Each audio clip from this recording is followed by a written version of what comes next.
Olá pessoal, mais um vídeo no canal Vene Casagrande, vídeo com informações do Flamengo, que enquanto a gente grava esse vídeo está a caminho do Chile, local do jogo diante do Palestino na terça-feira pela Libertadores da América, jogo extremamente importante para as pretensões do Flamengo na competição. Mas no vídeo de agora vamos trazer informações de bastidores.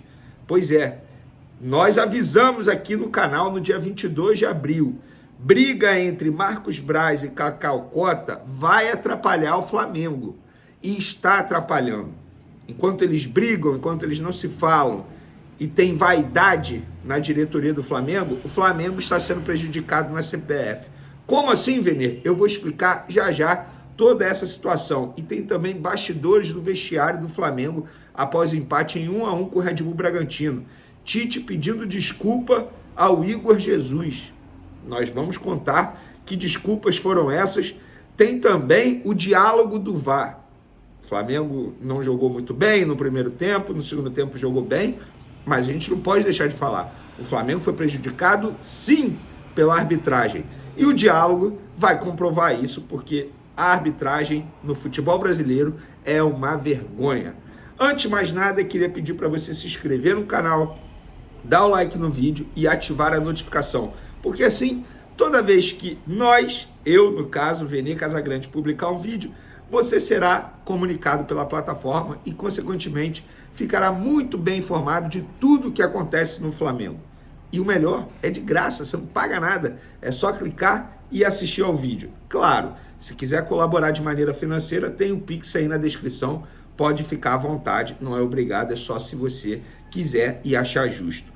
Vamos para as informações? Vamos lá. Antes, galera, só vou contar um fato aqui que aconteceu, para vocês entenderem que nem sempre, e barulheirem, nem sempre o lado oficial, a nota oficial é verdade.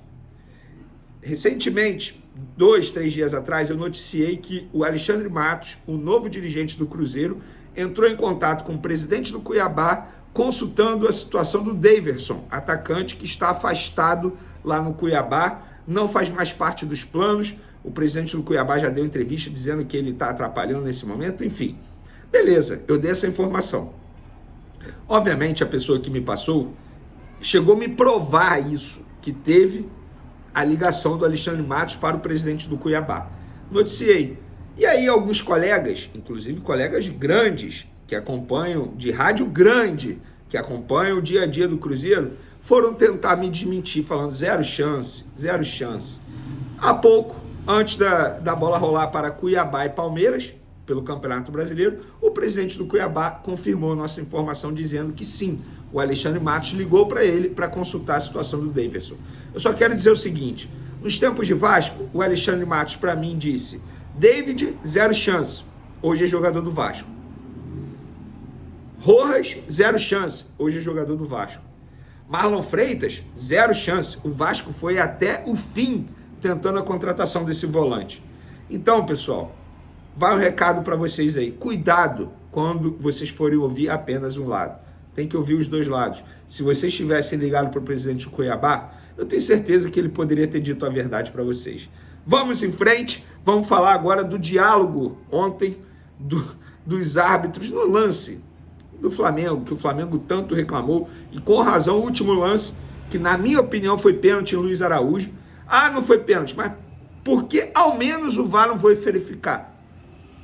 O VAR não verificou o lance lá do De La Cruz, que anulou o cartão vermelho para o Luan Cândido, dizendo que foi falta do De La Cruz no início da jogada? Por que o VAR não foi analisar o lance do Luiz Araújo? O Flamengo foi prejudicado? Sim. O Flamengo foi prejudicado? Sim. E o diálogo diz o seguinte, na comunicação, Daniel Nobre Bins inicialmente afirma que não houve falta de La Cruz em Pedro Henrique e cita contato acidental. Isso no lance da expulsão. Zanovelli, vamos ver uma possível falta no meio-campo. Estamos checando a possível falta no meio. Os dois estão olhando para a bola e bate acidental, afirma Bins. Para mim, o contato é acidental também, diz outro integrante da arbitragem que estava na cabine. No lance da possível falta, os dois jogadores estão deslocando e trança o pé acidental, totalmente olhando para a bola.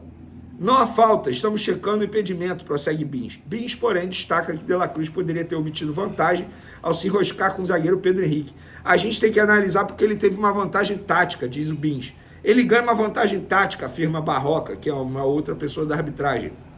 Daniel Nobre Bins afirma a Paulo César Zonovelli que a situação acidental causa prejuízo a Pedro Henrique. Por isso, a situação, o cartão vermelho foi cancelado. Pênalti para o Flamengo no último lance. Áudio. Sobre o pênalti pedido pelo Flamengo do Luiz Araújo, 44 do segundo tempo, Zonovelli já afirma categoricamente. Foi na passada, foi nada não, diz o árbitro de campo. Após análise de diferentes câmeras, Daniel Nobre Bins responde rapidamente, concordando com a decisão de campo. Tudo ok, tá? Gente, olha só, na boa. Por que tudo ok? Não tem nada ok, o lance é muito parecido com o lance lá do De La Cruz, gente. Por que o árbitro de vídeo não foi chamado? Ou melhor, por que o árbitro de vídeo não deixou o árbitro analisar o lance lá no vídeo? O Flamengo foi prejudicado? Sim. Eu não estou aqui justificando os erros técnicos e táticos do Tite, que são vários. Vocês que me acompanham sabem que eu venho falando nisso há muito tempo. Mas o Flamengo não pode ser tão prejudicado assim pela arbitragem. Mas eu avisei para vocês que uma briga entre Marcos Braz e Cacau Cota, vice-presidente do Flamengo e diretor de relações externas, respectivamente, do Flamengo, Marcos Braz e Cacau Cota, essa briga iria atrapalhar o Flamengo. Sabe por quê? Hoje ninguém sabe quem conversa com as instituições, com a CBF, com a FERJ, porque isso é um cargo do diretor de relações externas, o Cacau Cota.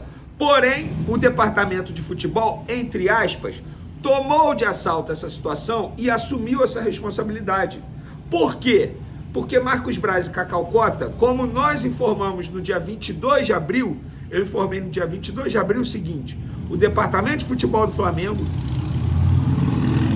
assumiu a responsabilidade da função de relacionamento com as federações, CBF, por exemplo.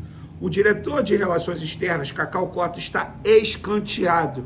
Inclusive, a ida de Cacau, à CBF, no dia 22 de abril, quando o próprio Cacau Cota divulgou o vídeo lá na frente da CBF, não caiu nada bem entre os membros do Departamento de Futebol.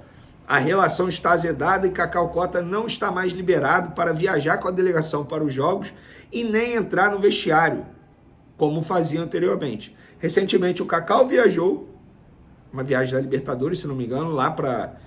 Foi isso mesmo, para o jogo contra a Bolívia, porque o Marcos Braz não estava. E aí o Landim, entre aspas, teve que ligar às pressas para o Cacau Cota, sendo que o Cacau Cota... Foi isso mesmo, foi um feriado de São Jorge, Cacau Cota estava a caminho de uma feijoada para comemorar o dia de São Jorge, só para vocês terem noção, a bagunça que é o Flamengo. E vocês sabem por que eles não estão se falando? Porque Cacau Cota se candidatou a vereador no município do Rio de Janeiro sem falar com Marcos Braz, que também será candidato. Nossa, meu Deus!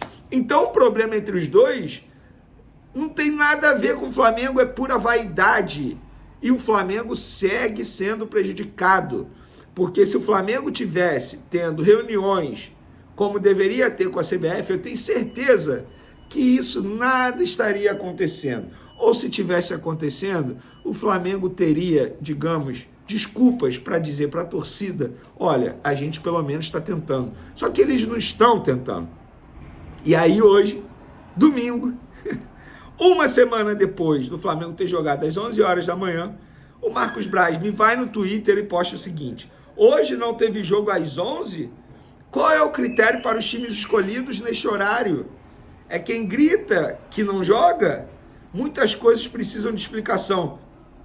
Aí o Cacau Cota foi responder: meu amigo, esse assunto deveria ter sido discutido no arbitral, momento que se apresenta a tabela do campeonato. Agora é muito difícil qualquer mudança pela dificuldade do calendário. Abraços fortes, saudações rubro-negras a todos. Gente, os caras estão discutindo em Twitter, em rede social, enquanto o Flamengo está sendo prejudicado pela arbitragem. E Marcos Braz quer reclamar? Não vai ser no Twitter. Marca a presença na CBF, marca uma reunião com o presidente da arbitragem, Marca uma reunião com o representante da CBF. Não vai ser no Twitter, Marcos Braz. Não vai ser. O Marcos Braz é um cara que entende muito de bastidor. Muito. Se tem uma coisa que ele entende, é bastidor de futebol da bola. Esquece. O cara entende muito de vestiário. Muito. Tem seus problemas. Eu falo, canso de falar aqui, critico, mas nisso ele entende. Só que nessa não tem como defender. Nessa não tem como defender. Enfim, vamos em frente. Fica aí a informação. Eu não gosto disso de eu avisei, mas essa é a verdade. Avisamos no dia 22 de abril que isso ia prejudicar o Flamengo e está prejudicando. E essa não é uma visão só minha, não. É uma visão de outros membros da diretoria do Flamengo. Porque no dia que eu noticiei isso, vários vieram me parabenizar pela coragem de noticiar isso. Porque isso está rolando há um tempão, provavelmente muitos jornalistas já sabiam, mas eu acho que não tiveram coragem de dizer ou não acharam importante. Eu achei importante. Eu, no meu papel como jornalista e até mesmo como torcedor, me coloco no lugar do torcedor. O torcedor, eu quando era consumidor, hoje eu produzo conteúdo além de ser torcedor do Flamengo, quando eu era apenas consumidor, eu gostava de saber de tudo que acontecia no Flamengo. Então eu aqui no meu papel vou tentar trazer todas as informações. E a gente trouxe no dia 22 de abril, dito e feito. No dia 5 de maio, tá aí a resposta para vocês. Tá ou não tá atrapalhando o Flamengo? Pode responder nos comentários. Agora, uma ótima semana para vocês. Um beijo, um forte abraço. Fui!